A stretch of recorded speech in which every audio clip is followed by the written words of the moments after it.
కడపలో ఓ real estate వ్యాపారి అయినటువంటి పెద్ద దస్తగిరి హత్య రాజకీయంగా సంచలనం రేపిందనే చెప్పుకోవాలి. ఇప్పటికే ఈ యొక్క కేసుని సుమోటోగా తీసుకుంటున్న పోలీసులు విచారణ వేగవంతం చేశారు. ఈ యొక్క విచారణలో అనేక కీలక విషయాలు ప్రస్తుతం బయటపడుతున్నట్టు అర్థమవుతోంది. మరైతే పెద్ద దస్తగిరి హత్య వెనుక కుట్ర ఏమి దాగుంది, మరిన్ని విషయాలు తెలుసుకోవడానికి మనతో ఉన్నారు సీనియర్ జర్నలిస్ట్ డి శ్రీనివాస్ గారు. సార్ నమస్కారం అండి. నమస్తే సార్, ఇప్పుడు కడపలో పెద్ద దస్తగిరి హత్య చాలా ప్రధానంగా వినపడుతున్నటువంటి వార్తగా మనం చెప్పుకోవచ్చు. ఈ యొక్క పెద్ద దస్తగిరి అనేటువంటి వ్యక్తి జగన్మోహన్ రెడ్డి ఎవరైతే చిన్న వీళ్ళందరూ కూడా బినామీగా ఉన్నారని ఆ రకమైన ఆరోపణలు కూడా వస్తూ ఉన్నాయి. వాటికి సంబంధించిన డాక్యుమెంట్లు కావచ్చు, ఆస్తిపత్రాన్ని కూడా ఈ యొక్క నిత్యానంద రెడ్డి ఎవరైతే ఉన్నారో అతని ఇంట్లో కూడా దొరికినట్టు రుజువు అవుతుంది. మొత్తానికి అంశం గురించి మీరేమంటారు? జగన్మోహన్ రెడ్డి ల్యాండ్ మాఫియా వికృత రూపం ఇవాళ ఇతని హత్య.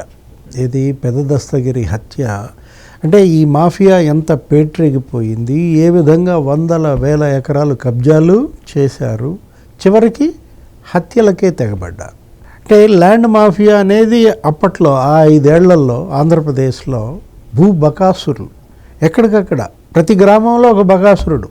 జగన్మోహన్ రెడ్డి పెంచి పోషించిన విషవృక్షాలు ఇవన్నీ కూడా. ఇప్పుడు అతనేంటి ఏదో చిన్న ఘర్షణ, పెద్ద దస్తగిరి వాళ్ళ తమ్ముడు చిన్న దస్తగిరి ఏదో కొట్టుకున్నారు, వాళ్ళంతా వేరే 2 వర్గాలు. హాస్పిటల్కి వెళ్ళారు చికిత్స కోసం, రిమ్స్లో చంపేశారు. అంటే వీళ్ళకి ఇంకా అసలు హాస్పిటల్లోనే వైద్యం అందించే హాస్పిటల్లోనే వీళ్ళు పోయి హతమార్చారంటే ఇక డబ్బు కోసం వీళ్ళు దేనికైనా తెగిస్తారు. పెద్ద దస్తగిరి హత్య జరగగానే మనకి వివేక హత్య గుర్తొస్తుంది. రెండింటి మధ్య సిమిలారిటీస్. ఇప్పుడు అదేంటి వివేకానంద రెడ్డి హత్య, అది political murder. Kadapa parliament seat కోసం జరిగిన హత్య అని సిబిఐ నిర్ధారించడం కాదు, సాక్షులు వాంగ్మూలాలు కాదు, షర్మిలే చెప్పింది. అది కిరాతకంగా నరికి చంపితే వివేకానంద రెడ్డిని గుండెపోటు అన్నారు, రక్తపు వాంతులు అన్నారు, కట్లు కట్టారు, కుట్లేశారు, పూలు జల్లారు, అసలు తీసేయాలని చూశారు, అసలు అంత్యక్రియలు కూడా జరపాలని చూశారు. సునీత పట్టుబడితే పోస్ట్ మార్టం. హత్య అని తెలంగాణే టీడీపీ మీద వేశారు. నారాసుర రక్త చరిత్ర అన్నారు, బీటెక్ రేవ్ అన్నారు, ఆదినారాయణ రెడ్డి అన్నారు. అరెస్టులు అయింది తెలుగుదేశం వాళ్ళుగా, అరెస్ట్ అయింది వైఎస్ఆర్ కాంగ్రెస్ పార్టీ వాళ్ళు. భాస్కర్ రెడ్డి లేకపోతే దేవిరెడ్డి శివశంకర్ రెడ్డి స్పష్టంగా ఎవరైతే పాత్రధారులు ఉన్నారో అందరూ చెప్పారు, వాంగ్మూలం ఇచ్చారు, ఎక్కడ గొడ్డలు కొన్నారో కూడా చెప్పారు, డబ్బు కూడా దొరికింది. అంటే ఇప్పుడు సుపారీ 40 కోట్లు ఏమో సుపారీ అది అక్కడ ఇస్తామని అన్నట్టుగా అప్పట్లో వివేక హత్య 1 కోటి రూపాయలు ఏమో దొరికిన దీంట్లో, ఆ మున్నా అనేవాడి దగ్గర, దస్తగిరే చెప్పిన దీంట్లో. అది సరే, సేమ్ ఇది కూడా అదే. ఏది గంజాయి హత్య అన్నారు దీన్ని.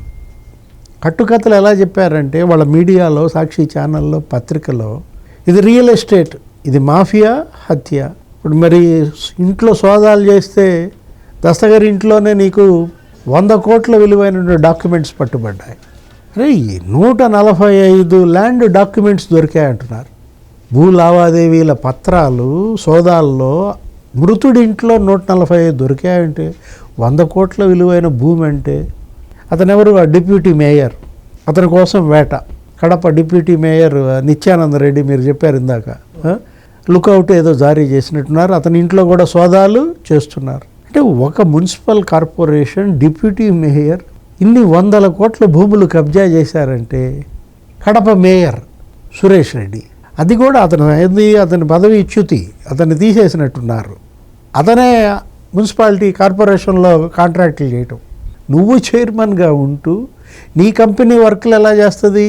నీ భార్య, నీ పిల్లలు, ఆ కంపెనీ వర్క్లన్నీ వాళ్ళు చేసిన దీంట్లో అతను పదవి పోగొట్టుకున్నాడు. అసలు ఏమైంది ఆ సురేష్ రెడ్డిపై విచారణ? ఎన్ని వర్కులు చేశారు, ఏంటి, మున్సిపల్ ఖజానాకి ఎంత నష్టం చేశారు? ఇప్పుడు ఏది దస్తగిరి, పెద్ద దస్తగిరి లేకపోతే నిత్యానంద రెడ్డి అనగానే కడప మాజీ మేయర్, ఇప్పుడు మేయర్ సురేష్ రెడ్డి కాదు, పాత మాజీ మేయర్ రవీంద్రనాథ్ రెడ్డి, రాజశేఖర రెడ్డి బావమరిది, లేకపోతే జగన్మోహన్ రెడ్డికి మేనమావ, విజయమ్మ తమ్ముడు.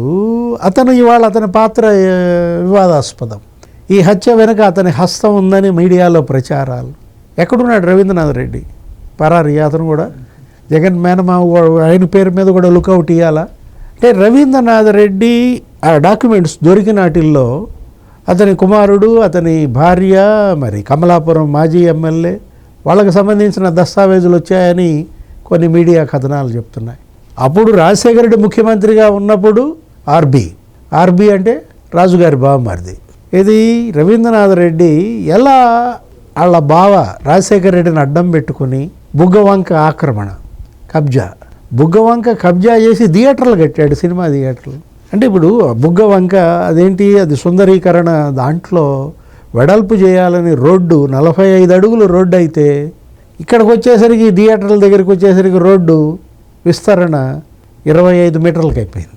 ఆర్బీ 45 మీటర్లు ఉండాల్సిన రోడ్డు మరి రాజుగారి బావమరిది కదా, 25 మీటర్లకు వచ్చేసింది. రెడ్డి గారి బావమరిదే రాజశేఖర్ రెడ్డి ఎలా బావమరిదిని వెనకేసుకొచ్చాడు అంటే, రాజశేఖర్ రెడ్డి అండ చూసుకుని రవీంద్రనాథ్ రెడ్డి ఎలా పేటరేగిపోయాడు. అటు కడప సిటీలో, పులివెందుల్లో, ఆయన నియోజకవర్గం కమలాపురంలో వాళ్ళ కొడుకు కంపెనీ లేపాక్షి హబ్ 8,848 ఎకరాలు.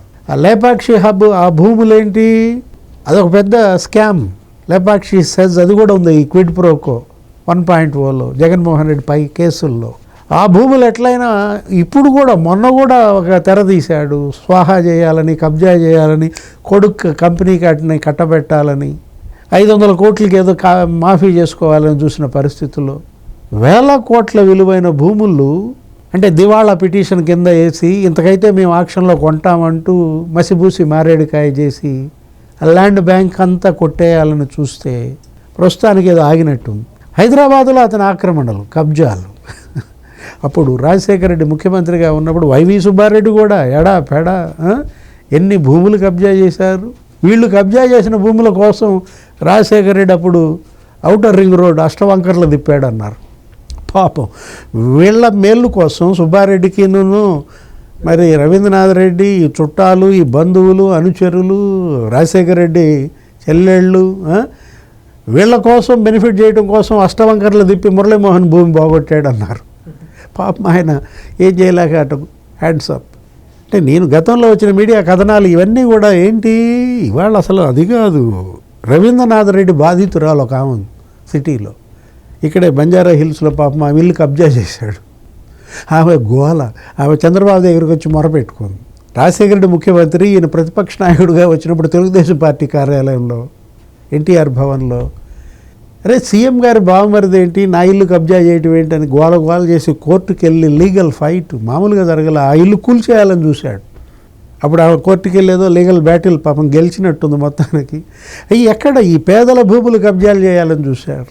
అంటే భూబకాసురుడిగా రవీంద్రనాథ్ రెడ్డి ఇక చివరికి ఇప్పుడు ఈ హత్యల ఎన్ని కథలు చెప్పాలి ఆయన గురించి. ఇప్పుడు అనేక కథలు చెప్పాను. ఇప్పుడు మిక్సింగ్ ప్లాంట్లతో ఇంకో ఎపిసోడ్లో చెప్పుకుందామా. రైతుల ఎరువులు, రైతులకు దక్కాల్సినటువంటి యూరియా అప్పట్లో రాజశేఖర రెడ్డి బావమరిది మిక్సింగ్ ప్లాంట్లకు ఇచ్చారన్నారు. నాకన్నా సిపిఐ నారాయణ గారు బాగా చెబుతారు ఈ కథ. మిక్సింగ్ ప్లాంట్లు, ఇతను ఎవరు, రవీంద్రనాథ్ రెడ్డి మామూలు పారిశ్రామికవేత్త. రైతుల ఎరువుల్ని తన మిక్సింగ్ ప్లాంట్లకు మార్చుకుని ఆ ఎరువులను అప్పటిని అమ్ముకుని ఏ విధంగా వీళ్ళు వందల వేల కోట్లకు పడగెత్తారు. ఏదైనా వీళ్ళని నెత్తిన పెట్టుకుని గెలిపిస్తున్నటువంటి ప్రజలకు మాత్రం సెల్యూట్. ఇలాంటి భూబకాసురులు కమలాపురం మాజీ ఎమ్మెల్యే ఇప్పుడు ఇప్పటికైనా కడప ప్రజలు మేల్కోవాలి. మొన్న ఇచ్చారు తిరుగులేని తీర్పు కడప జిల్లాలో, మడిచిపెట్టారు. 10 సీట్లో ఏమో ఉంటే 3 సీట్లో ఏమో వచ్చినట్టున్నాయి. పాపం ఎంపీ కూడా ఏదో చావు తప్పి కన్నులొట్టబోయి బయటపడ్డట్టున్నాడు. షర్మిల పోటీ చేయకపోతే ఓడిపోయేవాడు అవినాష్ రెడ్డి. ఏంటి ఇంకా ఎన్ని బయటపడతాయి. పులివెందుల్లో ల్యాండ్ మాఫియా, కడపలో ల్యాండ్ మాఫియా, కమలాపురంలో ల్యాండ్ మాఫియా. ఇదంతా చూసి ఇప్పుడు జరుగుతున్నది చూసి వీళ్ళకి నెక్స్ట్ ఎన్నికల్లో 1 సీటు వస్తుందా, పులివెందులు వచ్చుద్దా. మొన్నే జడ్పీటీసీలు పోయినట్టున్నాయి. ఒంటిమిట్టను పులివెందుల డిపాజిట్లు కూడా వచ్చినట్లు లేవు. జగన్మోహన్ రెడ్డి ఇప్పుడు ఈ హత్యలు ఇవన్నీ చూస్తే పెద్ద దస్తగిరి, లేకపోతే నిత్యానంద రెడ్డి నిర్వాకాలు, లేకపోతే ఈయన వాళ్ళ మేనమామ రవీంద్రనాథ్ రెడ్డి, ఈసారి పులివెందుల గాయబ్. ఇది పులివెందుల్లో జగన్ ఓటమి తప్పదా. Thank you sir. నమస్తే.